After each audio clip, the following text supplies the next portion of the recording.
Bom dia, meus irmãos.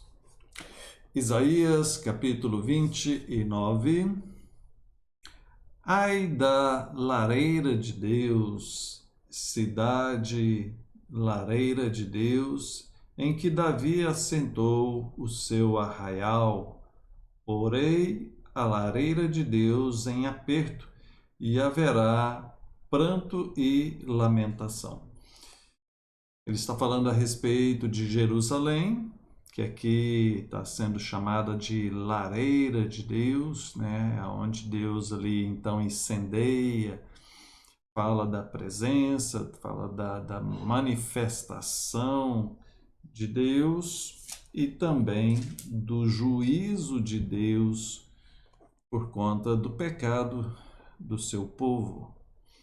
Ele fala a respeito da cegueira espiritual, fala a respeito da hipocrisia. Lamentável a situação deles. Verso 11: toda visão já se vos tornou como as palavras de um livro selado, que se dá ao que sabe ler, dizendo: lê isso. Verso 13: o Senhor disse: visto que este povo se aproxima de mim, e com a sua boca e com os seus lábios me honra, mas o seu coração está longe de mim, e o seu temor para comigo consiste só em mandamentos de homens, que maquinalmente aprendeu. Continuarei a fazer obra maravilhosa no meio deste povo, de maneira que a sabedoria dos seus sábios perecerá. Ai dos que escondem profundamente o seu propósito do Senhor, e as suas próprias obras fazem às escuras, e dizem: quem nos vê? Quem nos conhece? Esse versículo aqui, o verso 13, é bem conhecido, né? O povo se aproxima de Deus com a sua boca, com seus lábios, honram a Deus, mas o coração está longe. É a hipocrisia, né? Quando você procura demonstrar, ou quando alguém, né, procura demonstrar alguma coisa, fala alguma coisa, tem aparência de piedoso, de fiel, de dedicado, mas no fundo está longe, né? No fundo ainda alimenta pecados, práticas erradas que desagradam a Deus. Isso é hipocrisia, e é isso que o verso 13 está falando. Esse é o pecado do povo que Deus está condenando aqui. Verso 18: naquele dia os surdos, está falando aqui a respeito da redenção, da restauração desse povo pecador. Naquele dia os surdos ouvirão as palavras do livro, os cegos livres já da escuridão e das trevas verão, os mansos terão regozijo, o tirano é reduzido a nada. É Deus prometendo sempre a restauração do seu povo.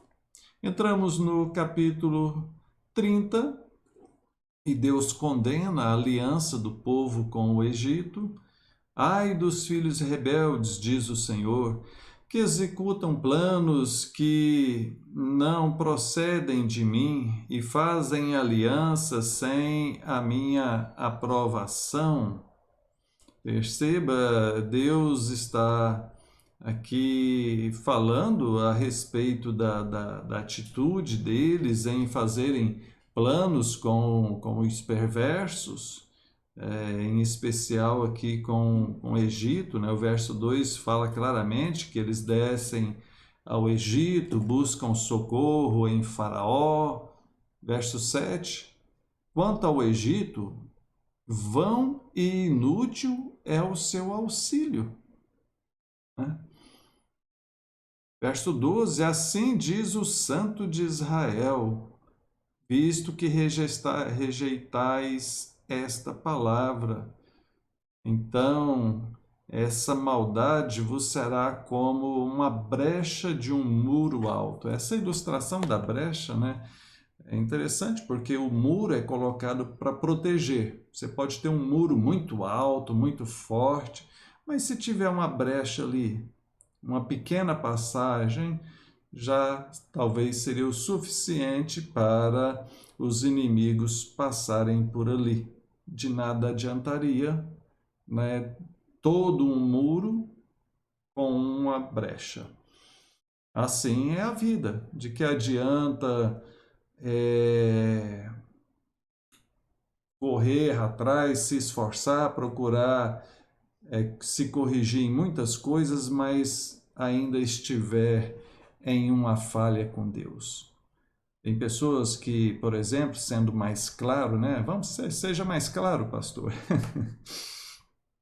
Pessoa foi para a igreja, foi batizada, está ali, procurou corrigir algumas coisas, parou de beber, de fumar, tá firme ali, mas, por exemplo, não é fiel no seu casamento, ou tem algum negócio desonesto, percebe? Já melhorou algumas coisas, mas ainda não totalmente. Ainda tem uma brecha ali no muro.